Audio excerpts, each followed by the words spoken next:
I watched Den of Thieves 2 Pantera on back to back nights upon release because the only thing I wanted to do after the first night was go back for more. So here is my spoiler free review. Lots of people throw around this idea of the January movie. Last year, I thought that The Beekeeper captured the essence of what that means perfectly. But this year, with Den of Thieves 2, we get the most elevated version of that.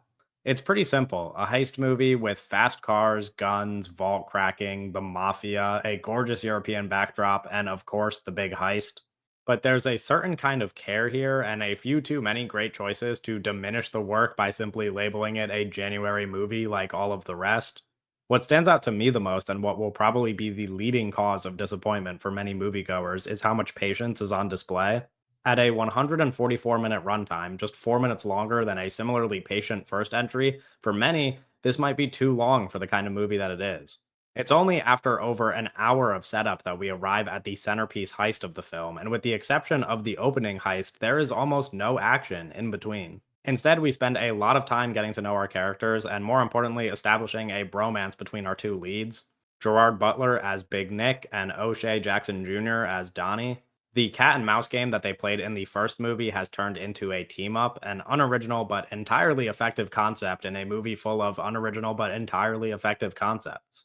The formation of this bromance leads to some of my favorite scenes in the movie, the most notable being a trip out to a nightclub followed by an extended conversation between Nick and Donnie. The nightclub scene had me thinking about movies like Miami Vice. It's just so smooth and poetic that time stops while you're there. And on the subject of Miami Vice, I arrive at what I think is one of the movie's other best features, director Christian Gudegast's list of cinematic inspirations. I mentioned that the movie is full of unoriginal but entirely effective concepts, which sounds backhanded, but I want people to realize how many good movies are just that. Not everything has to be a wholly original idea, and all of us have seen plenty of heist movies, but when they're done effectively, they're always a good time. Gudegast knows how to do it effectively, and I really liked the range of movies that I found myself comparing it to. It felt obvious that the first Den of Thieves movie wanted to parallel something like Heat, but here I was thinking about Miami Vice, like I mentioned, as well as Christopher Nolan's Tenet, and more than anything, the Fast and Furious movies. Taking in those as well as some others, you get this weird mix that feels like it shouldn't work, but I loved it. Maybe some people don't want to be left thinking that the grittiness of Den of Thieves has been replaced by the nonsense of the Fast and Furious movies, but this is again existing in some space that is very similar to those Fast and Furious movies, but also totally elevated. It feels like the space that it's landed in is the natural place for these movies to go if they're going to continue.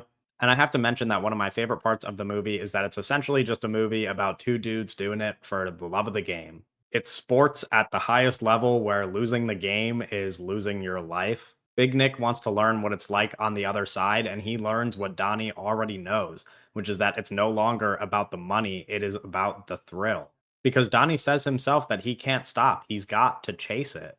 Gerard Butler and O'Shea Jackson Jr. get this across with their powerful performances, and there were several supporting characters who might not get to do a ton, but that I had a lot of fun seeing in the crew. For example, Salvatore Esposito's character is the exact kind of guy that I would trust on a job like this.